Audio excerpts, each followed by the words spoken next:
यो तपाईँले भनेकै आशयको मान्छे हो म। हो, यहाँले बारम्बार हो सार्वजनिक रूपमा भन्नुभएको छ। यो अनुभवले के देखाउँदै गयो भने तपाईँले देख्नुहुन्छ नि विभिन्न पार्टीमा विभिन्न शक्ति केन्द्रका मान्छेहरू विभिन्न शक्ति केन्द्रबाट खेले भनेर भनिन्छ नि। नेपालको राजनीतिमा हरेक किताबहरू प्रकाशित भएका छन् धेरै ठुला अनुभवी मान्छेहरूबाट। कतिले पेकिङतिर आँखा लगाए, कतिले दिल्लीतिर आँखा लगाए, कतिले चाहिँ वासिङटनतिर आँखा लगाए। त्यसकारण नेपालतिर आँखा लाइएन भन्ने छ नि। अहिले पनि छ नि कसैले विचार। अहिले कङ्ग्रेस कुनै गुट उपगुटसित यो सम्झौता गर्दैन। कुनै व्यक्ति आएर अर्को पार्टीको आएर मेरो पार्टीभित्र पनि त गुट छ नि। कसैलाई प्रधानमन्त्री दिन्छु, कतिलाई राष्ट्रपति दिन्छु भनेर बिगारिदिन सक्छ नि।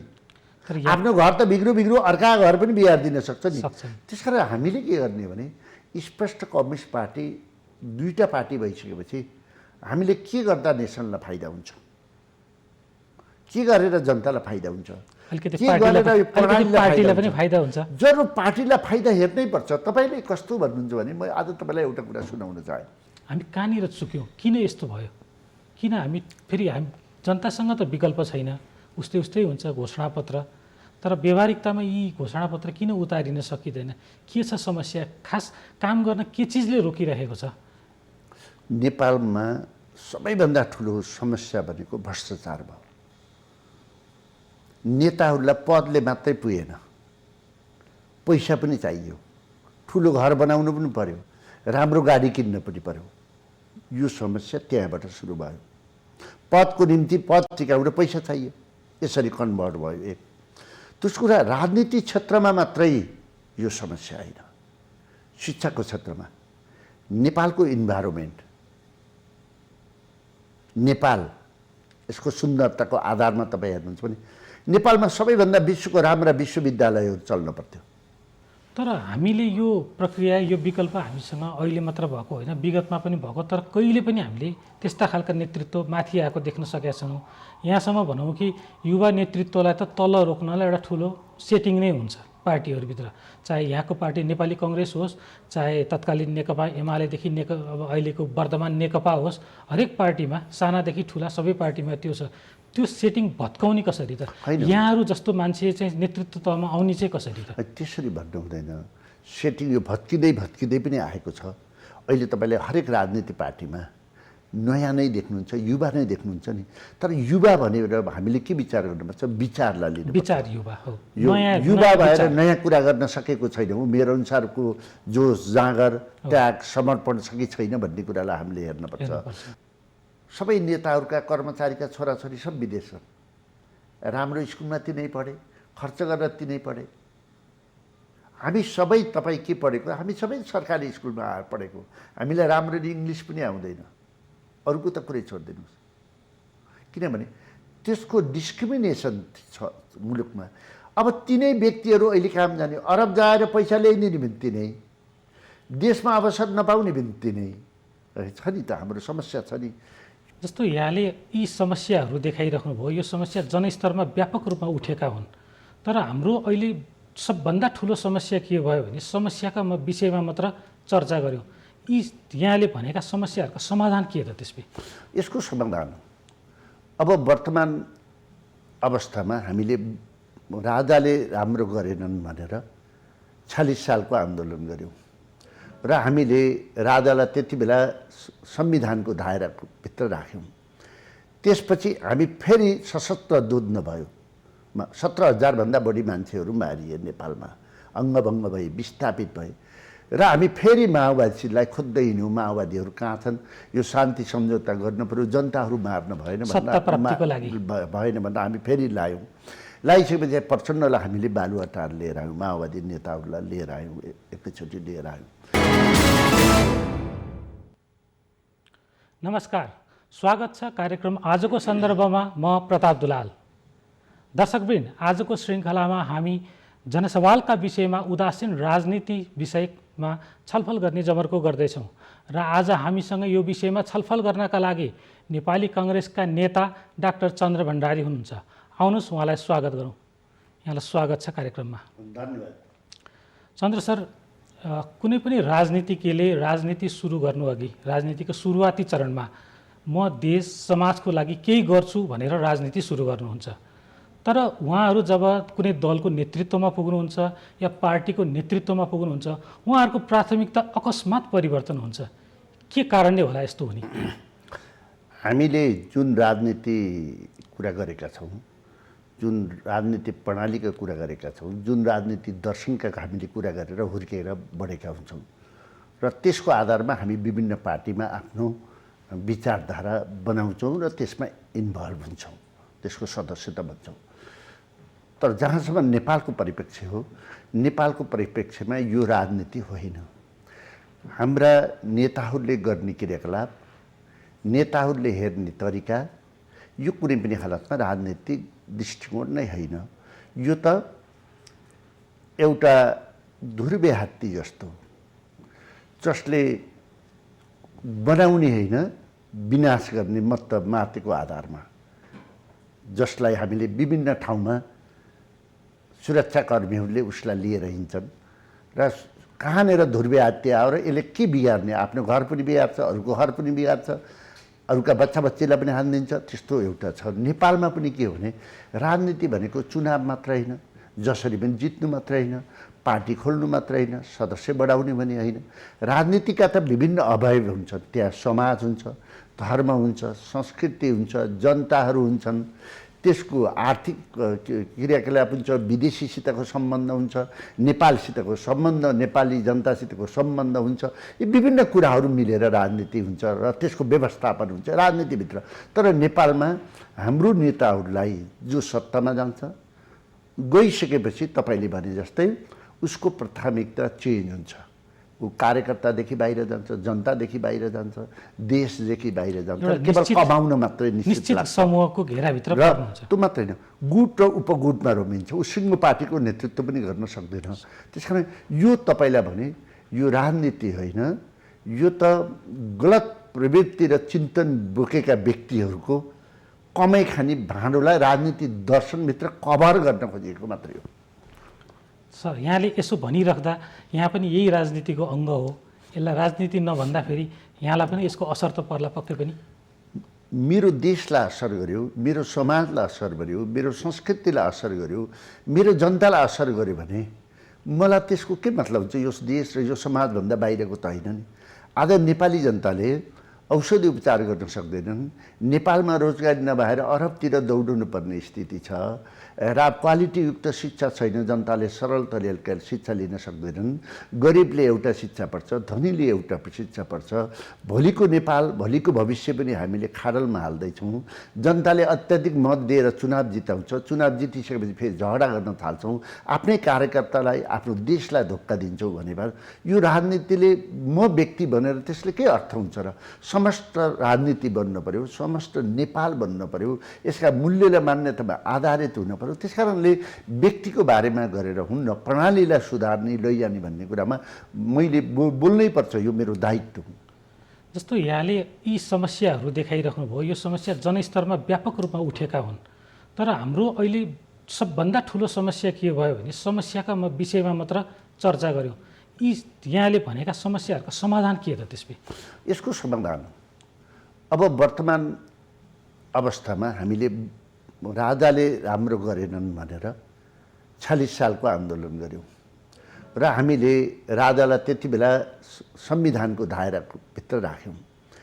त्यसपछि हामी फेरि सशस्त्र युद्ध भयो, 17,000 भन्दा बढी मान्छेहरू मारिए नेपालमा, अङ्गभङ्ग भए, विस्थापित भए र हामी फेरि माओवादीलाई खोज्दै हिँड्यौँ। माओवादीहरू कहाँ छन्, यो शान्ति सम्झौता गर्नु पर्यो, जनताहरू मार्न भएन भन्दा हामी फेरि लायौँ।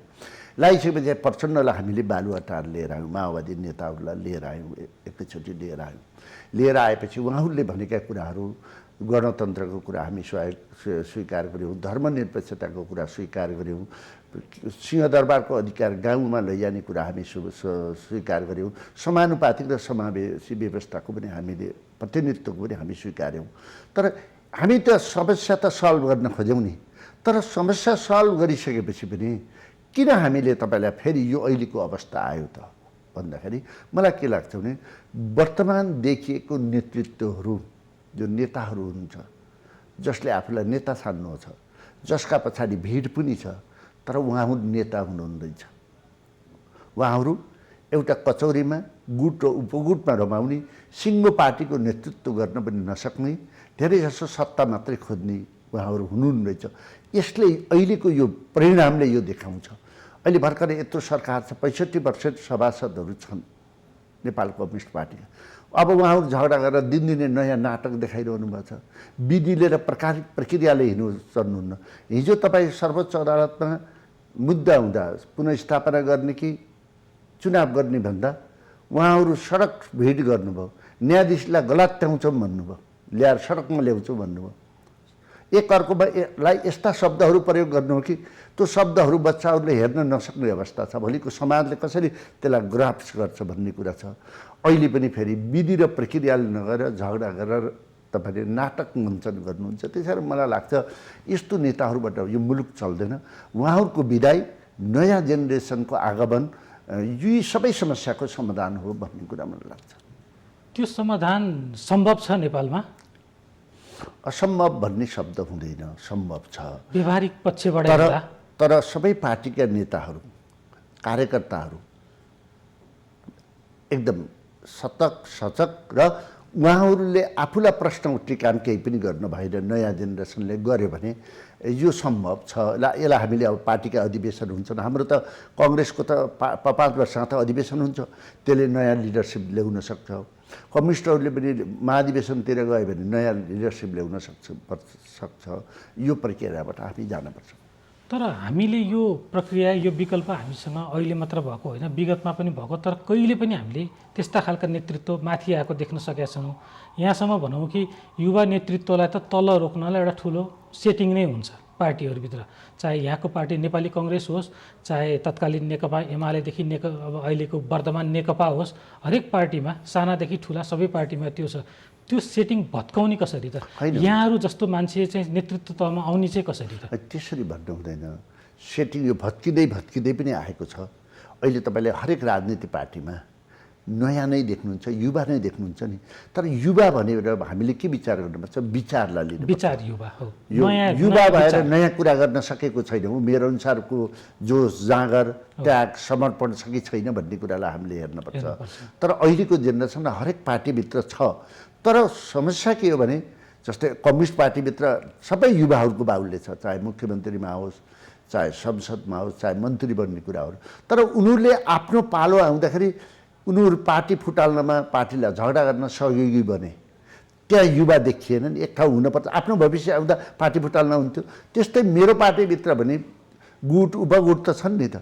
म चाहिँ नि गुट उपगुटको नाममा पार्टीभित्र द्वन्द्व दरार पराउने काम मैले गर्न भएन। किनभने म एकजुट भएर लैजान थालेँ भने त नेताहरू कहाँ जान्छन् र? त्यस कारण गल्ती त्यहाँनिर हो, कमी कमजोरी त्यहाँनिर हो। त्यस कारण यसरी पनि हामीले हेर्नुपर्छ। अब नेपालको राजनीति त अब नयाँ कोर्समा परिवर्तन भयो। प्रतिनिधि सभा विघटनदेखि पुनर्स्थापनासम्म आइसक्दाखेरि अब कसरी अगाडि बढ्छ त्यो नेपालको राजनीति? यहाँले भनेको जस्तै सत्ता स्वार्थमा केन्द्रित भएर केही व्यक्तिहरूको टकरावका कारण मुलुक नै अहिले अनिर्णयको बन्दी बन्ने अवस्थामा आइपुगेको छ।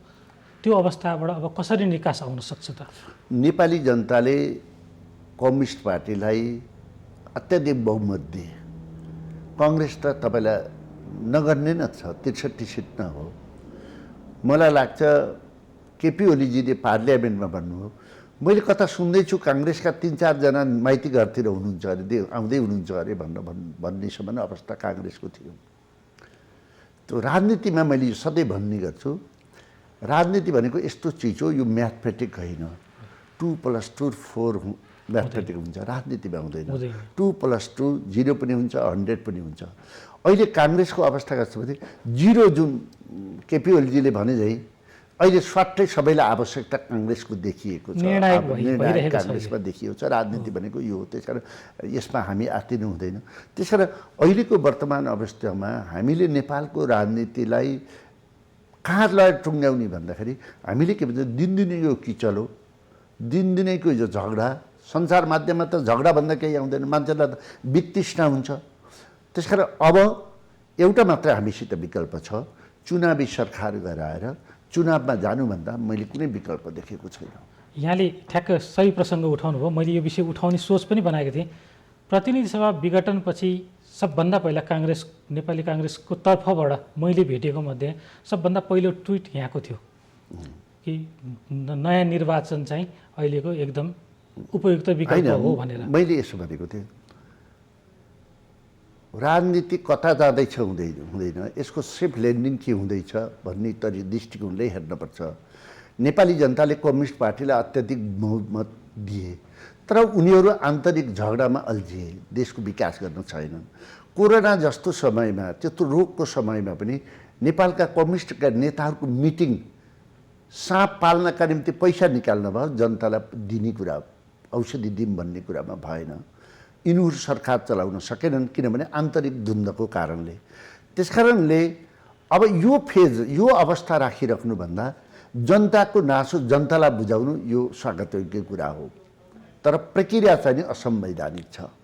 अब चल्नै सकेको थिएन भने निर्वाचन सरकार गठन गरेर हामीले निर्वाचनतिर गएको भए हुन्थ्यो। आज सबै नेपालका विज्ञहरू, नागरिक समाजहरूले अहिलेको झगडा, यो टन्टा अहिले पनि त झन् अँध्यारो स्थितिमा छ। यो अवस्थामा देख्दा हामीसँग निर्वाचनभन्दा त अब त विकल्प भएन भन्ने मेरो आशय हो। मैले जति बेला त्यो भनेको थिएँ त्यो आज त्यही सत्य भएको छ। त्यसमा प्रक्रिया मिलाएर जानुपर्छ भन्ने मात्रै हो मेरो भनाइ। जस्तो विवादको कुरा नेकपामा मात्र होइन, यहाँको पार्टीमा त हामी अब आम जनसमुदायले हेर्ने हो भने यहाँको पार्टीमा त झनै धेरै विवाद छ, झन् धेरै गुट छन् त्यहाँ त। अहिले त अब जुन 12औं महाधिवेशनमा 2वटा स्पष्ट किता देखिएको थियो भने अहिले त बहुध्रुव देखिएको छ यहाँको पार्टीमा। नयाँ निर्वाचनपछि अब हामीले अहिले हाम्रो राजनैतिक चेतना त्यति धेरै पनि छ जस्तो लाग्दैन कि नेकपा या काङ्ग्रेस बाहेकको अरू कुनै दल राइज हुने, उठ्न सक्ने अवस्था देखिँदैन भने फेरि काङ्ग्रेसबाट फेरि हामीले यस्तै खालका चाहिँ झगडाहरू हेर्नुपर्ने हो कि त चुनाव विकल्प नहुन सक्छ कि त्यो अवस्थामा फेरि, किन तपाईँहरूको आन्तरिक विवाद नै मिलिसकेको छैन नि? होइन, नेपाली काङ्ग्रेसभित्र त्यस्तो धेरै ठुलो विवाद होइन जसरी बाहिर आउँछ। यो नेपाली काङ्ग्रेसभित्र गुट र उपगुट छन्, स्वार्थ छन्, धेरै छन्। यसमा मेरो कुनै विमति छैन तपाईँले भनेको। तर हरेक कुरा हामी सर्वसम्मत गर्छौँ, पार्टीभित्र सधैँ सर्वसम्मत निर्णय हुन्छ। तथापि अर्को पार्टीको वातावरण, राजनीति वातावरणले म के गर्दा पपुलर हुन्छु भनेर बोल्न थाल्छौँ। त्यति यो नेपाली राजनीतिको चरित्र रहेछ जस्तो लागेको छ मलाई। मैले यसरी गहिरिएर हेर्दाखेरि चरित्र हुन्छ। हामी कङ्ग्रेस भनेको के थियो भन्नुहुन्छ भने, कङ्ग्रेसले यो देशलाई हरेक पटक निकास दिएको, 18को बेलामा राष्ट्रलाई निकास दिएको, त त्यही कङ्ग्रेस जनताबाट पराजित भएर सबैभन्दा कमजोर भएको छ। त्यो इतिहासलाई हामी कङ्ग्रेसले भुल्नुहुन्न। त जस्तै भन्नुहोस्, हामीले 17,000 भन्दा बढी मानिस मारिए, विस्थापित भए, अङ्गभङ्ग भए, त्यस्तो अवस्थाबाट निकास दियौँ हामीले, शान्तिको गऱ्यौँ, संविधान बनायौँ, हामीले बनायौँ। संविधान बनाइसकेपछि हामीले यसलाई 3टा कुरा गऱ्यौँ। एउटा व्यवस्थापिका, कार्यपालिका, न्यायपालिका बनायौँ। अर्को कुरा चाहिँ नि सरकार जति बेला पनि प्रधानमन्त्रीले भङ्ग गरिदिने भएपछि भङ्ग नगर्ने कुरालाई व्यवस्था गऱ्यौँ। त्यति पनि त्यति मात्रै गरेनौँ, जहिलेसुकै प्रधानमन्त्रीलाई अविश्वास 6 महिनामा लगाएर लाने हुँदा 2 वर्षसम्म नलैजाने पनि गऱ्यौँ हामीले। त्यति मात्रै गरेनौँ। अहिले मैले भने चाहिँ गणतन्त्र, सङ्घीयता, धर्मनिरपेक्षता, समानुपातिक समावेशी व्यवस्था पनि गऱ्यौँ। तर त्यति गर्दा पनि हामीले यसबाट पनि निकास पाएनौँ, हामी विकासतिर जान सकेनौँ। यहाँ काङ्ग्रेसभित्र पनि हामीले के गऱ्यौँ भने, योलाई काङ्ग्रेसले आफूले गरेको कार्यपालिका, व्यवस्थापिका, न्यायपालिकालाई जुन शक्ति पृथकीकरण गऱ्यौँ, हामी अहिले जुन प्रधानमन्त्रीजीले संसद भङ्ग गर्नुभयो, त्यहाँका सभासदहरू जसले नेपालको नक्सा पास गरेका हुन्, सर्वसम्मत नथे जो अत्यन्त ठुलो महत्त्वपूर्ण काम गरेका हुन्, उहाँहरूले म किन भङ्ग भएँ भनेर सोध्न पाइन्छ। तर कङ्ग्रेसको नेतृत्वले मैले कार्यपालिकाले गरेको कमजोरीलाई न्यायपालिकाले करेक्सन गर्छ भनेर त संविधानमै लेखिसकेपछि हामी त्यहाँ अड्न पर्थ्यो। न्यायपालिकालाई हामीले मान्छौँ भनेर अरू चुनाव र व्यवस्था पुनर्स्थापना भन्दै भाषण गर्दै हिँड्न परेको थिएन। हामी एक ठाउँमा हिँड्थ्यौँ। मलाई कोही कुरा हाम्रो इतिहासबाट पनि हामी अप्ठ्यारोमा पऱ्यौँ वा हामीले बनाएको प्रणालीमा हामी त कम्युनिस्ट होइनौँ नि, जे पनि भन्दैन, जे पनि गर्ने त हामी होइनौँ नि। हामी त पार्टी फुट्दा पनि एक्लै अर्कालाई निकाल्ने, गाली गर्ने, अपशब्द बोल्ने कहिले पनि गरेनौँ, मिल्यौँ, सधैँ हात मिलाएर हामी सँगै गयौँ नि। त हामीले त्यो कल्चर हामीले पनि राख्न सकेनौँ। तर पनि हामीले यो महाधिवेशनबाट यो ग्रुपिजमलाई, यो गुट र उपगुटलाई हामी अन्त गर्छौँ, मलाई त्यो लागेको छ। तर महाधिवेशन गर्न नै यति सकस छ कङ्ग्रेसलाई, यी सबै कुरा समाधान नभएरै हो, पक्कै पनि सकस भएको होइन। संविधानको सहारा लिनु पऱ्यो, तपाईँहरूको विधानमा नभएको व्यवस्था संविधानको सहारा लिएर यति अन्तिम मितिसम्म जानु पऱ्यो। अब यतिखेर हुने महाधिवेशनले गुट उपगुट समाप्त गर्न सक्ला त? यसका निम्ति हामीले भनेका छौँ, अस्तिको केन्द्रीय समितिमा पनि मैले राखेको छु, 5 वर्ष एउटा पार्टी सभापति बन्ने, एकचोटि बन्ने र सबै अधिकार दिने, पार्टी संस्थादेखि लिएर सबै जिल्लाले गर्ने गरिसकेपछि 5 वर्ष हुने भएपछि उसले आफ्ना मान्छे बनाउनका निम्ति गुट उपगुट गर्दैन। त्यसले धेरै चुनावहरू हुन नदिने, धेरै चुनावले पनि के हुँदो रहेछ भने भर्टिकल्ली डिभाइड हुँदो रहेछ, तेरो मेरो हुँदो रहेछ। त्यसले गर्दा विगतको अनुभवबाट जसरी संविधान बनाउँदा हामीले विगतको अनुभवबाट सिक्यौँ, त्यस्तै अहिले यो धेरै चुनावको कारणले गर्दा गुट र उपगुट भोलि बन्नका निम्ति गुट र उपगुटको कारणले धेरै बिग्रली भएको कुराले यसलाई गुट र उपगुट नबन्ने प्रणालीलाई हामीले पार्टीभित्र विकास गर्नुपर्छ भन्ने कुरामा हामी यसलाई पनि हामीले विकास गरिरहेका छौँ। जस्तै यहाँले भर्खरै पनि के भन्नुभयो भने संविधानमा यहाँहरूकै नेतृत्वमा संविधान जारी भएको त्यो सबैलाई ज्ञान भएको विषय हो। यहाँले केही राम्रो प्रोभिजन राख्नुभयो जसले गर्दा अहिले प्रतिनिधि सभा भङ्ग भएको पनि निर्णयहरू बदर भए। तर एउटा चिजमा कङ्ग्रेस कतै चुकेको हो कि शासकीय स्वरूपमा, जस्तै कार्यकारी राष्ट्रपति या कार्यकारी प्रधान चाहिँ शक्तिशाली राष्ट्रपति या शक्तिशाली राष्ट्र प्रमुखको एउटा परिकल्पना कम्युनिस्टहरूले गरेका थिए, त्यो भइदिए भए सायद कम्युनिस्टभित्र पनि यी खालका चाहिँ विवाद आउँदैन थिए कि त्यहाँनिर चाहिँ कङ्ग्रेसले अलिकति छिर्किहाले हो कि? यो तपाईँले भनेकै आशयको मान्छे हो म, हो यहाँले बारम्बार हो सार्वजनिक रूपमा भन्नुभएको छ। यो अनुभवले के देखाउँदै गयो भने तपाईँले देख्नुहुन्छ नि विभिन्न पार्टीमा विभिन्न शक्ति केन्द्रका मान्छेहरू विभिन्न शक्ति केन्द्रबाट खेले भनेर भनिन्छ नि। नेपालको राजनीतिमा हरेक किताबहरू प्रकाशित भएका छन् धेरै ठुला अनुभवी मान्छेहरूबाट।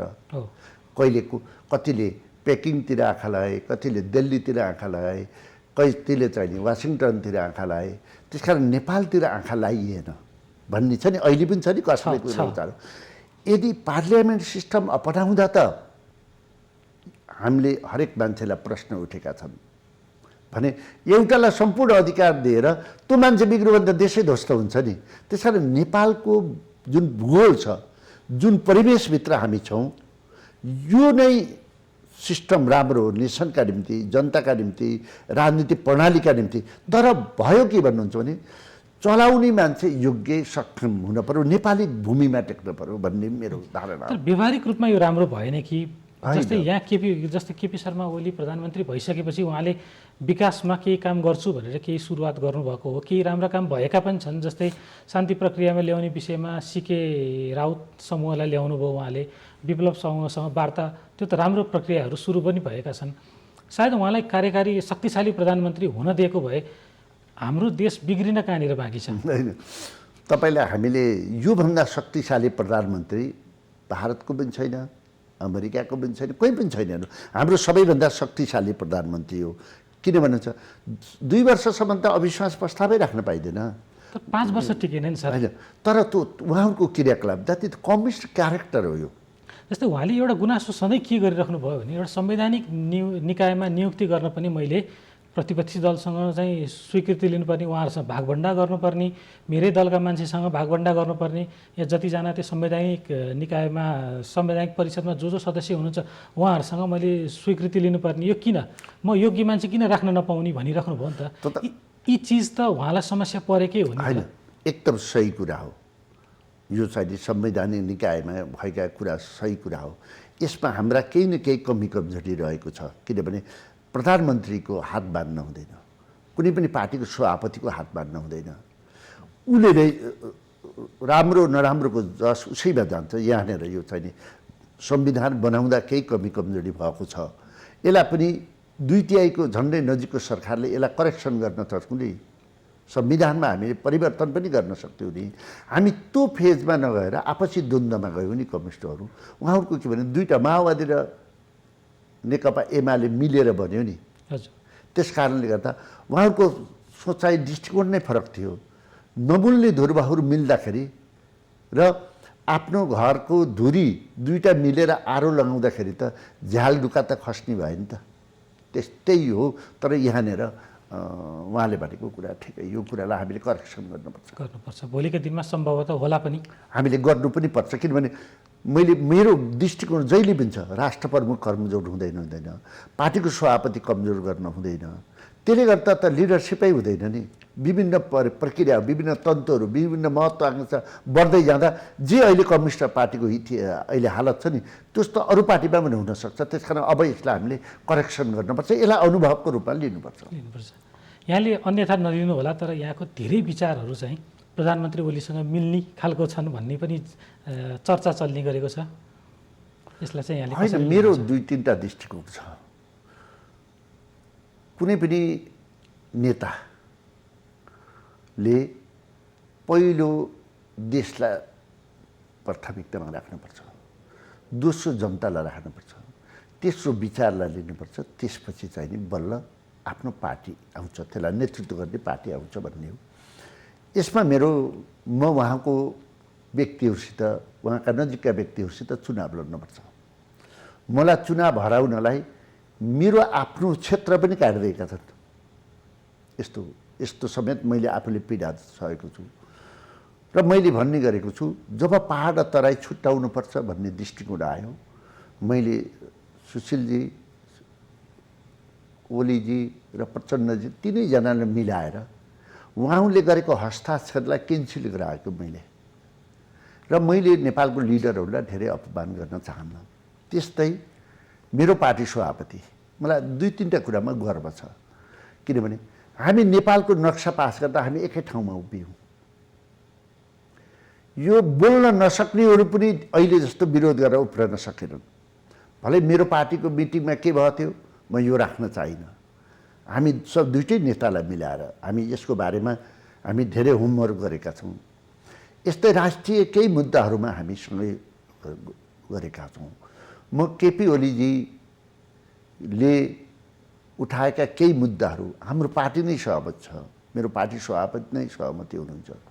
तर उहाँले जसरी यत्रो भ्रष्टहरूलाई, यस्तो क्रियाकलापहरूलाई, लेखा समितिले दिएका कुरालाई पनि रोकिदिनु भयो, त्यो प्रवृत्तिसित म एकदम असहमत छु। आज उहाँले भ्रष्टाचारीहरूलाई कारवाही गर्न दिएको भए यिनीहरूले टाउकै उठाउन सक्ने थिएनन् धेरै। त्यस कारणले बोलेर मात्रै हुँदैन, धेरै बोल्ने। आज हाम्रो शेरबहादुरजी पार्टी सभापति नबोलेरै शेरबहादुरजीको आवश्यकता सबैलाई खड्किरहेछ नि। पार्टी सभापति डिसेम्बरीको पार्टी सभापतिको आवश्यकता खड्किरहेछ। केपी ओलीजी धेरै बोलिसकेपछि त अरूले छेद पाउने भयो नि त राजनीतिमा। त्यसकारण उहाँलाई समस्या परिरहेको छ। यो कुराको आधारमा हो। तर मैले नेताहरूलाई धेरै अपमानजनक शब्दहरू गर्न चाहन्न। केपी ओलीजीका पनि गुण छन्, प्रचण्डजीका पनि गुण छन्, शेरबहादुरजीका पनि गुण छन्। अहिले त यिनै नेताहरू हुनुहुन्छ अहिले पार्टीका जिम्मा लिएर बसेका। त्यसकारण त्यो गुणलाई हामीले अहिलेको 21औं शताब्दीमा तपाईँले प्रत्यक्ष गाली गर्न थाल्यो भने कन्फ्लिक्ट भन्छ। केपी ओलीजीका यो गुण छन्, प्रचण्डजीका यो गुण छन्, शेरबहादुरजीका भनेर आलोचना गर्नुभयो भने के हुन्छ भने कन्फ्लिक्ट कम हुन्छ, द्वन्द्व व्यवस्थापन गर्न सजिलो हुन्छ। त्यस कारण अहिलेका व्यक्तिहरूले के छ भने हेडलाइन हेरेर नजरिया बनाउँछन्। त्यस कारणले गर्दा यो कुरा आएको हो भन्ने राख्न चाहन्छु। अब जस्तै नेपालको समस्या राजनीतिबाटै सुरु भएको भन्दा सायद बढी नहोला। किनभने चुनावी घोषणापत्र बनाउँदाखेरि सबैभन्दा राम्रो शब्द लेख्न सक्ने मान्छेहरू भेला पारिन्छ। जानेका सबै शब्दकोशका राम्रा मिठा सबै शब्द हालिन्छ। तर चुनाव सकिएको भोलिपल्टदेखि त्यो घोषणापत्र अनुसार कुनै पनि काम हुँदैन। एउटा दुईवटा तुक्का पर्ला, तर वास्तविक रूपमा त्यो हेरेर काम गर्ने हाम्रो चलन पनि छैन। हामी कहाँनिर चुक्यौँ? किन यस्तो भयो? किन हामी जनतासँग त विकल्प छैन, उस्तै हुन्छ घोषणापत्र। तर व्यवहारिकतामा यी घोषणापत्र किन उतारिन सकिँदैन? के छ समस्या? खास काम गर्न के चिजले रोकिरहेको छ? नेपालमा सबैभन्दा ठुलो समस्या भनेको भ्रष्टाचार भयो। नेताहरूलाई पदले मात्रै पुगेन, पैसा पनि चाहियो, ठुलो घर बनाउनु पनि पर्यो, राम्रो गाडी किन्न पनि पर्यो। यो समस्या त्यहाँबाट सुरु भयो। पदको निम्ति पद टिकाउन पैसा चाहियो, यसरी कन्भर्ट भयो एक। त्यसको कुरा राजनीति क्षेत्रमा मात्रै यो समस्या होइन, शिक्षाको क्षेत्रमा नेपालको इन्भाइरोमेन्ट, नेपाल यसको सुन्दरताको आधारमा तपाईँ हेर्नुहुन्छ भने नेपालमा सबैभन्दा विश्वको राम्रा विश्वविद्यालयहरू चल्न पर्थ्यो। यति विज्ञहरू छन्, एमएस्टर भएका छन्, त्यहाँबाट निस्केका मानिसहरू योजना आयोगका रूपमा छन्, विज्ञहरू बनेका छन्। तर त्यही विश्वविद्यालय सबैभन्दा कमजोर बन्यो। यस्तो स्वास्थ्य क्षेत्र छ, सबैभन्दा महँगो छ नेपालमा, मेडिकल माफियाहरूले गर्दाखेरि। औषधि सबैभन्दा सस्तो हुन्छ हैन, सबैभन्दा महँगो हाम्रोमा छ मेडिकल माफियाहरूले गर्दाखेरि। शिक्षामा तल्लो लेभलको शिक्षा छ, गरिब र धनी। मैले पहिले पनि निवेदन गरेँ, गरिबले पढ्ने एउटा, धनीले पढ्ने एउटा हामीले गरायौँ। न शिक्षा भयो जनतालाई, न स्वास्थ्य भयो, न जनतालाई राजनीति भयो, न तपाईँलाई यत्रो जलस्रोत छ। हामीले केही गर्न पर्दैन, यो जलस्रोतलाई मात्रै जनतासित सेयर दिइदिने हो भने जनता एकैचोटि धनी हुन्छ नि त। गरिब छ, काम गरेर राख्ला, नसक्नुला, तपाईँलाई सरकारले सहयोग गर्न पर्ला, उसले सेयर हालिदियो भने त हामी एकैचोटि धनी हुन्छ सक्छौँ। त्यस्तै तरिकाले सडक सञ्जालहरू छन्, हामी यो सडक सञ्जालमा हामी सुरुङ मार्गको विकास गर्ने हो भने त त्यो सुरुङ मार्गबाट मान्छे एक बस्दै एकै ठाउँ बस्न जान्छ, नयाँ सहरहरू बन्न जान्छ नि। हामी यो कुनै कुरामा पनि हाम्रो चिन्तनै भएन। त्यतापट्टि हामी कहिले सोचेनौँ एउटा विज्ञ नियुक्ति गरेको छ, ऊ 6 महिनामा ऊ परिवर्तन हुन्छ, उसको पहर परिवार हुन्छ, ऊ संसार घुम्न थाल्छ, कर्मचारी त्यही गर्न थाल्छ, नेता त्यही गर्न थाल्छ। त्यो जनताको कहिले पनि परिवर्तन हुँदैन, त्यो सीमान्त के जनताको। तपाईँले कोरोनाको बेला देख्नु नि, एउटा 25 दिनको 50 लाखसम्म मानिसले तिरे, त्यो गरिबले कसले तिर्न सक्छ? त्यसै शिक्षा स्वास्थ्य जनतालाई निःशुल्क गरिदिने, सरकारले त्यसको लिने, विकास यता घुमाउरा सडकहरू छन्, छोटो सडक बनाइदिने, कति राम्रो हुन्थ्यो मुलुक हुन्थ्यो। त्यस कारण यतापट्टि हाम्रो सोच भएन। यहाँ न विज्ञ इमान्दारलाई, न विश्वविद्यालय चलाउनेहरू इमान्दारलाई, न राजनीति गर्ने मान्छे इमान्दारलाई, न स्वास्थ्य क्षेत्रको नेतृत्व गर्ने इमान्दार भए। तपाईँले भने नि मूर्खहरू, धुर्बे हात्तीहरू जस्ताको बोलवाला भयो। न कुनै पार्टीहरू राम्ररी चल्न सके, कुनै नेता पार्टीको सिङ्गो नेता बन्न सक्यो, गुट उपगुटको भाइ बन्न सकेन। त्यस्तै मूर्खहरूको जमातले गर्दाखेरि हामी यो अवस्थामा पुग्यौँ। अबको दिनमा यी अवस्थाबाट नेपाली जनताले मुक्ति कसरी पाउने त? अब यो मुक्ति प्राप्त गर्नका निम्ति पार्टीका कार्यकर्ताहरू पनि आफ्नो ल्याबलाई सक्षम बनाउनु पर्यो, कसैले प्रश्न उठाउन नपाओस्। पार्टीका काम गर्ने कार्यकर्तालाई फेरि नेताहरूले चाहिँ साथ नलेलान्, फेरि कसै यो हेर्नुहोस्, केही त कुर्बानी गर्नुपर्छ। मैले यथार्थ बोल्दा म भोलि टिकट पाउँदिनँ, लिन्न भने म लिँदिनँ, हुँदैन, म पार्टीको राजनीति गर्ला नि। त्यो पनि दिएन भने पनि बोलेर बसुला नि। अर्को जिन्नस एउटा टिचरले कति दुःख पाएको हुन्छ, त्यही विद्यार्थीबाट कालोमस खान परेको हुन्छ, कुटाइ खान परेको हुन्छ। अभिभावकले मेरो छोरो पढाइनस् भनेर गाली गरेका होलान्। टिचर इमान्दार हुन पर्यो, फेरि त्यसमा अपमान हुनैपर्छ। देश बनाउने मान्छेहरू नेपाल जस्तो देशमा अपमान हुन्छु भनेर डराएर हुँदैन, लोभमा बसेर हुँदैन। अब हरेक वर्ष बजेट घोषणा हुन्छ, त्यतिखेर जनमुखी पनि भनिन्छ। सम्भवतः उहाँहरूले गर्न नचाहेको पनि नहोला, किन हामी त्यसरी पनि भन्न सक्छौँ, किन राजनीतिलाई दोष लगाएर मात्र हामी पन्छिन सक्ने अवस्था पनि छैन। तर ती बजेट कार्यान्वयन चाहिँ फेरि जनमुखी हुन सकेको छैन। यो यस्तो छ, 9.5 खरब नेपालको बजेट हो। 9.5 खरब हामीले बनाएका भेग स्ट्रक्चरहरू छन्, पोलिटिकल मान्छेहरूलाई दिने रोजगारीका निम्ति बनाएका संरचनाहरू छन्। एकातिर कर्मचारी छन्, एकातिर पुलिस प्रशासन छ, सेनाहरू छ। 9.5 खरबले यसलाई पुग्दैन। अब दिनु पर्यो विदेशीको ऋण। विदेशीको ऋण लिएर हामीले विकासका संरचनाहरू, बाटो सडक पुलहरू बनाउन जान्छौँ, ठुला ठुला विद्युतहरू बनाउन जान्छौँ। बनाउन जाँदाखेरि एउटा एउटा ठेकेदारलाई एक दुईटा दिए पो उसले काम गर्छ। हामीले पोलिसी के बनाउँछौँ भने 4-5 जनाले ठेक्का पाउने पोलिसी बनाइदिन्छौँ र त्यसबाट हामी खान थाल्छौँ। त्यस कारणले पुल पनि बन्दैन, सडक पनि बन्दैन। नेपालको यही छ, 20 वर्षसम्म नबनेका पुल र सडक तपाईँले देख्नुहुन्छ नि। काठमाडौँ र हेटौडा जोड्ने सडक बनाउन कति वर्ष लाग्थ्यो र तपाईँलाई बनाउन लाग्छ र? त्यसकारण यो के हो भन्नुहुन्छ भने हामी 20 जनाका निम्ति ती सबै नेताहरूका हुन्, बुझ्नु नि। देख्नुहुन्छ मिडियामा सोध्नुहुन्छ नि कुन ठेकेदार कसको, कुन ठेकेदार कसको, उसले कामै गर्दैन। त्यो दुनो गाई बनाउँछौँ। त्यसले गर्दाखेरि यो प्रणाली, यो प्रक्रिया रहन्छ नि। एउटा ठेकेदारले दुईटा भन्दा ठेक्का नपाउने र बरु त्यसले त्यो काम सिद्धाइसकेपछि त्यसलाई अर्को दिने, उसलाई पुरस्कृत गर्ने। पुरस्कृत मात्रै नगर्ने, उनीहरूलाई विश्वका टप इक्विपमेन्टहरू किन्नका निम्ति सस्तो लोनमा पैसा दिने। यो यतातिर हामी छैनौँ कि त्यहीबाट हामी खाने हो। त्यस कारण हामी स्वयं इमान्दार छैनौँ। न राजनीति गर्ने मान्छे इमान्दार छौँ, न शिक्षा क्षेत्रका मानिसहरू इमान्दार छौँ, न जलस्रोत क्षेत्रतिरको मानिसहरू इमान्दार छौँ, न स्वास्थ्य क्षेत्रका मान्छे हामी इमान्दार छौँ। हामीले जनतालाई देखेनौँ। राजनीति मात्र होइन, हरेक क्षेत्र। राजनीतिलाई मात्र रेखलाउन पर्दैन। बरु राजनीतिका मानिसहरू यो क्षेत्रका मानिसहरूभन्दा इमान्दार छन्। यो पनि हामीले ख्याल गर्नुपर्छ, इमान्दार छन्। 2-4 जनालाई देखेर सायद यो गल्ती पनि उहाँहरूसँग प्रभावित भएर पनि गल्ती भइरहेको, उनीहरूसित प्रभावित गए। उनीहरू पैसामा प्रभावित भए, ठुलो घर बनाउने कुरामा प्रभावित भए, ठुलो राम्रो गाडी किन्नेमा प्रभावित भए। त्यस कारणले यो बिग्रेको। तर यो सीमित 15-20 जना हो। यो फेरि सबैलाई लेख्नु, राजनीति गर्ने मान्छेमा 15-20 जनाले त गरेका छन् नि त, अरूसित के छ र? यो ठेक्कापट्टा लिने पनि त 15-20 जना हुन् नि, माफिया तस्करहरू पनि त 15-20 जना हुन् नि। यो 50-60 जनाका निम्ति यत्रो बच्चाहरूलाई अरब गएर मत नै बनाउनु भएन भन्ने हाम्रो अवधारणा हो। तर त्यसकारण हामीसित विकल्प छ। हामी चाहिँ देश बनाउने पनि विकल्प छ, हामीलाई ल एन्ड अर्डर कायम गर्ने पनि विकल्प छ। यसका निम्ति यसको सबैको अर्को सल्युसन छ, कानुनले व्यक्ति हेर्न भएन। कानुनले आँखामा पट्टी लगाएर काम गर्नु पर्यो। आफ्नो काम गर्ने बित्तिकै मैले यी देखेका 25-30 जना मान्छे, ठुला मान्छे सबै जेल जान्छन् र नयाँ नेतृत्व आउँछ। यो पनि एउटा विकल्प छ। आज केपी ओलीजीले त्यो कानुनले व्यक्ति नहेरिदिएको भए आज यो समस्या हुन्थेन।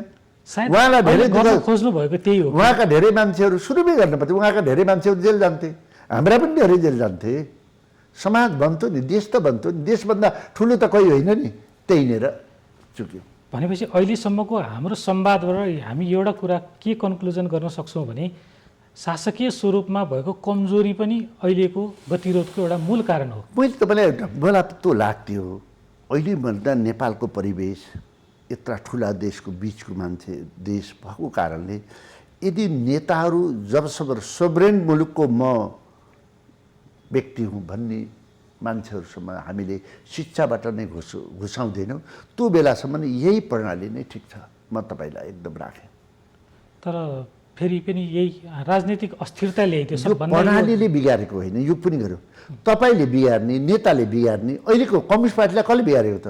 आफू झगडा गरेर होइन नि, कार्यकर्ताले बिगारे होइन नि, प्रणालीलाई लेख्न आउनु पाइन्छ त? उहाँले एउटा सधैँ गुनासो गर्नुहुन्थ्यो, मलाई कामै गर्न दिएन नि यिनीहरूले। काम गर्न नदिएको त कङ्ग्रेसले त होइन नि त, होइन उहाँकै दलले दिएन। उहाँको दलले दिनु भएन, उहाँको दलले दिएन। उहाँको दललाई उहाँले कारवाही गर्न पर्थ्यो नि त, पार्टीले गर्नुभयो। कानुन छोडिदियो भए हुन्थ्यो नि। कति अहिले तपाईँलाई सडकमा कति कुरा आइरहेको आएका छन्। अहिले यस्तो भन्न सक्दो रहेछ, एकले अर्कालाई जाली पनि भन्दो रहेछ, भ्रष्ट पनि भन्दो रहेछ भने त्यो अख्तियारलाई काम गर्न दिए भए हुन्थ्यो त। वाइट बडीमा कति मान्छे जेल जान्थे, त्यो गर्न न्यारो बडीमा कति मान्छे जान्थे, लडाकुमा कति मान्छे जेल जान्थे र त्यो गर्नको लागि अख्तियार प्रमुख नियुक्ति गर्ने प्रक्रियामा त यहाँहरूको पार्टीको सभापतिले पनि छिर्की त हाल्यो नि। होइन, हाम्रो सभापतिले हेर्नुहोस्, हामी कम्युनिस्ट र काङ्ग्रेस भएको कारणले गर्दा कम्युनिस्टहरू अलिक कडा। गाउँमा तपाईँ जानुहुन्छ भने कुनै एउटा विकासमा आयो भने पनि, कुनै बिउ बिजनमा आयो भने पनि तिमीले मेरो पार्टीको रसिद लिनुपर्छ भन्छ क्या उनीहरूले जितेको ठाउँमा। हामीले जितेको ठाउँमा त्यस्तो भन्दैन। त्यस कारणले अख्तियार जस्तो छ कम्युनिस्टहरूले चलाउने कुरामा यिनीहरू बदला लिन, चुनावको बेला थुन्ने भने के गर्ने, त्यस कारण हामीलाई पनि केही सेयर हामीलाई पनि केही दिनुपर्छ, हामीले भनेको मान्छे हुनुपर्छ वा निष्पक्ष मान्छे हुनुपर्छ भन्ने कुरालाई गलत मान्नु भएन। आज तपाईँलाई हामीले कुनै निर्वाचन आयोग टोटल कम्युनिस्टहरूले बनाएको नि सक्षम मान्छे नियुक्ति गरेको भए त उसले निर्णय गरिदिन्थ्यो नि, सही हल्लाएर बस्ने थिएन नि त। त्यस कारण हामीले हरेक संवैधानिक निकायहरूलाई हामी कमजोर गरायौँ। यिनीहरू बलिया भएको भए देश कमजोर हुने थिएन, कानुनले पनि आँखा देख्ने व्यक्ति हेर्ने थिएन। कमजोर व्यक्तिहरू हामीले लिएर जाँदा राख्दाखेरि आफ्ना आसेपासे राख्दाखेरि आज प्रणालीमाथि प्रश्न उठेको यही कारण हो। यहाँले अहिले देश कमजोर भएको प्रसङ्ग उल्लेख गरिहाल्नुभयो। देश कमजोर पनि भएको छ, राजनीति असाध्यै तरल बनेको छ, कुन दिशामा जान्छ कुनै ठेगान छैन, कसैसँग यसको जवाफै छैन। तर यतिखेर काङ्ग्रेस अकस्मात निर्णायक बन्ने अवस्थामा आइपुगेको छ। सानो दल हो, आकारमा सानो छ, प्रतिपक्षी भए पनि सानो छ, तर अकस्मात निर्णायक मोडमा आइसकेको छ। नेकपा दुई टुक्रा हुने लगभग निश्चित छ। निर्वाचन आयोगबाट सम्भवतः निर्णय आउँछ भन्ने कुरा आएको छ एक हप्ताभित्र, र त्यो पछि त स्पष्ट भइहाल्छ दुई किता। त्यसपछि कङ्ग्रेस कसरी अगाडि बढ्छ त? अहिले कङ्ग्रेस कुनै गुट उपगुटसित यो सम्झौता गर्दैन। कुनै व्यक्ति आएर अर्को पार्टीको आएर मेरो पार्टीभित्र पनि त गुट गुट छ नि, कसैलाई प्रधानमन्त्री दिन्छु, कतिलाई राष्ट्रपति दिन्छु भनेर बिगारिदिन सक्छ नि। आफ्नो घर त बिग्रो अर्का घर पनि बिगारिदिन सक्छ नि। त्यस कारण हामीले के गर्ने भने स्पष्ट कम्युनिस्ट पार्टी दुईवटा पार्टी भइसकेपछि हामीले के गर्दा नेसनलाई फाइदा हुन्छ, के गरेर जनतालाई फाइदा हुन्छ, के गरेर पार्टीलाई पनि फाइदा हुन्छ। जरुर पार्टीलाई फाइदा हेर्नै पर्छ। तपाईँले कस्तो भन्नुहुन्छ भने म आज तपाईँलाई एउटा कुरा सुनाउन चाहे। महाभारतको युद्धमा द्रोणाचार्य नमारिकन महाभारतको युद्ध समाप्ति हुने भएन। त्यो समाप्तिका निम्ति के हुनु पर्यो भने सबैभन्दा बढी हट चाहिने द्रोणाचार्यलाई हुनु पर्यो। त्यो हट कहाँबाट हुन्छ त भन्दा उहाँको छोरा अस्वस्थामा मारिए भने पर हुन्छ र उनले हतियार फ्याक्छन् भन्ने भन्छ। तर द्रोणाचार्यलाई थाहा थियो कि अस्वस्थामा अमर छ भन्ने पनि थाहा थियो। तथापि एउटा हल्ला फिजाइन्छ कि अस्वस्थामा मर्यो। त्यसपछि द्रोणाचार्यलाई के लाग्छ भने यो कला सोधो हो कि होइन भनेर कन्फ्युज भएपछि धर्मराज त युधिष्ठिर हो, म उसलाई सोध्छु। सबैभन्दा सत्य बोल्ने मान्छे, सत्य बोल्ने धर्मराज भनेर सोध्यो।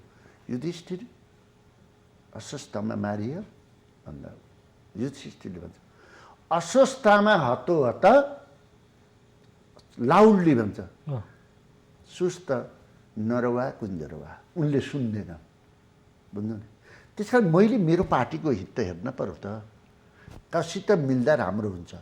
सकेपछि मिल्ने शक्ति विश्वासिलो होस् र कसैको गोटी नहोस्, त्यसको चिन्तन देशपट्टि होस्, जनतापट्टि होस् भन्ने धारणा राख्नु। काङ्ग्रेससँग त यस्तो विकल्प पनि छ नि, यहाँले भने जस्तो यदि निर्वाचन सबै समस्याको समाधान हो भने कङ्ग्रेसले दुईटै गुटलाई साथ नदिने हो भने त सरकार बन्ने अवस्था रहँदैन र त्यतिखेर फेरि प्रतिनिधि सभा विघटनको अवस्था रहला र फेरि चुनावमा जाँदा भइहाल्छ त। होइन, मेरो पहिल्यै पनि निवेदन गरिसकेँ तपाईलाई मैले कि अहिले पनि अब यो स्थितिबाट यो खरिद बिक्री यसले अर्को विकृति ल्याउँछ।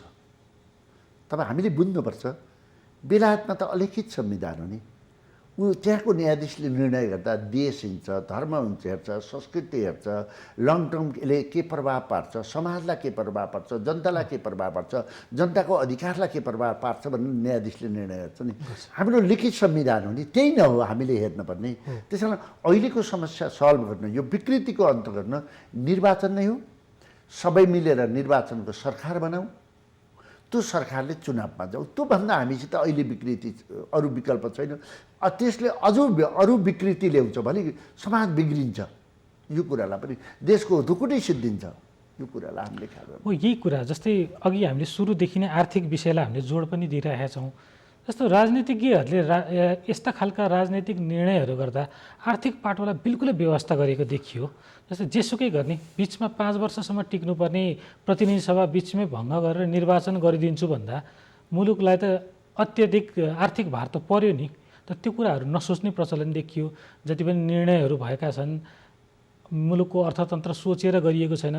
मैले फेरि पनि यहाँलाई निवेदन गर्न चाहेँ, सुरुमा मैले भनेको थिएँ चुनावी घोषणापत्रमा हुन्छ जनमुखी बजेटका कुराहरू, तर हामी व्यवहारमा चाहिँ के भने आफ्ना स्वार्थपूर्ति यही चुनावमा अहिले यदि चुनाव हुने भइरहे भए हामी बजेटमा उल्लेख भएका अरू शीर्षकका सबै पैसा सोरेर लगेर चुनाव शीर्षकमा हामीले हाल्नुपर्ने हुन्थ्यो।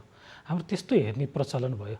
हामी कहाँनिर चुक्यौँ, हामी किन यसरी विकृत हुँदै गयो हाम्रो राजनीति? हामीले संविधान बनाउँदै यो पार्टमा हामीले कमजोरी गऱ्यौँ। स्थानीय तह बनायौँ, स्थानीय तहमा पार्टीगत चुनाव गऱ्यौँ, गर्दाखेरि समाज विभाजन भयो, कम्युनिस्ट काङ्ग्रेस अरू भएर समाज भयो। हामीले त्यति बेला स्थानीय तहलाई हामीले चिन्हविहीन गराउनु पर्थ्यो। एक त्यहीँनिर हामी चुक्यौँ। यस्तो मैले तपाईँलाई राख्छु, म संविधान बनाउँदा मैले यो राखेको। दोस्रो हामीले प्रदेश बनायौँ। प्रदेश बनाउँदा हामीले स्थानीय तहको प्रतिनिधिबाट इलेक्सन गर्ने प्रदेश बनाइदिएको भएर यो ठ्याक्कै आदि गराइदिएको भए, यो अहिले प्रदेश सदस्यलाई आदि गराइदिएको भए हामी त्यहाँबाट पनि एउटा कुरा मुक्त हुन्थ्यौँ। जहाँ सङ्घ हामीले बनायौँ, सङ्घ बनाउँदाखेरि अहिले जुन 4वटा निर्वाचन क्षेत्र छ त्यसलाई 2टा, जहाँ 1 छ 2 छ त्यसलाई 1 बनाइदिएको भए, 1 त रहिरहन्थ्यो, बनाइदिएको भए हाम्रो बजेट, हाम्रो चाहिँ नि खर्च जुन छ नि कटौती हामीले गरेर बनाउन सक्थ्यौँ। संरचना धेरै बनायौँ हामीले। नेपालको आर्थिक अवस्थाले सक्छ कि सक्दैन, नेपालको समाज के हो होइन, र यसलाई आर्थिक रूपले सक्छ कि सक्दैन भन्ने कुरा विचार गरेनौँ। त्यहीँनिर हामी चुकेको मैले यसलाई यसरी अनुभव गरेको छु। यो संवाद समितिमा संविधान बनाउँदाखेरि पनि यो कुरालाई मैले राखेको छु, तर हाम्रा कुनै धेरै मानिसहरू गम्भीर थिएनन्। जस्तै भन्नुहोस् 101 जना सभासद भएको हुन्थ्यो। माथिल्लो सदनलाई हामीले संविधानमा 8वटा क्लस्टर गरेका छौँ। माथिल्लो संसदलाई हाउस अफ लर्ड भनिन्छ, त्यसलाई चाहिँ नि पनि चुनावबाट आउने र 8वटा क्लस्टरको रिप्रेजेन्ट गरेको भए 2टै स्ट्रङ पनि हुन्थ्यो, न्यायिक पनि हुन्थ्यो, देशको आर्थिक क्षमता अनुसार धान्न पनि सकिन्थ्यो। यहीँनिर हामी चुकेको मलाई अहिले आएर त्यो महसुस गरेको छु। तर संवाद समितिमा यो कुरा मैले राखेको छु। फेरि यहाँले भनिराख्दा ती चिज प्राविधिक रूपमा त करेक्ट भए पनि फेरि हाम्रो यो समावेशिता लगायतका विषयहरू सम्बोधन हुँदैन भन्ने त्रास पनि रह्यो होला नि त? होइन, समावेशिता सम्बोधन गऱ्यौँ नि हामीसित सम्बोधन त माथिल्लो सदनमा हामी सम्बोधन गऱ्यौँ। चुनाव दिँदाखेरि हामीले त्यही अनुसार दिए हुन्छ नि। त्यसले समावेशीलाई हामीले चाहिँ नि र समानुपातिक व्यवस्थालाई त्यसले असर गर्दैन। ठिक छ। अब हामी यति धेरै विषयमा हामी प्रवेश गऱ्यौँ, यति धेरै विषयमा कुरा गऱ्यौँ, तर हामी निकासको अब खोजी गर्नुपर्ने हुन्छ हामीले। यहाँ जस्तो बौद्धिक व्यक्तिबाट चाहिँ जनताले निकासका कुराहरू पनि सुन्न चाहन्छन्। अब यी सबै समस्याको समग्र निकास कसरी हुनसक्छ? राजनीतिक रूपमा, व्यक्तिगत रूपमा कसरी हुनसक्छ यहाँको भनाइ? अब हेर्नुहोस्, पहिलो कुरा नेतृत्व इमान्दार हुनैपर्छ।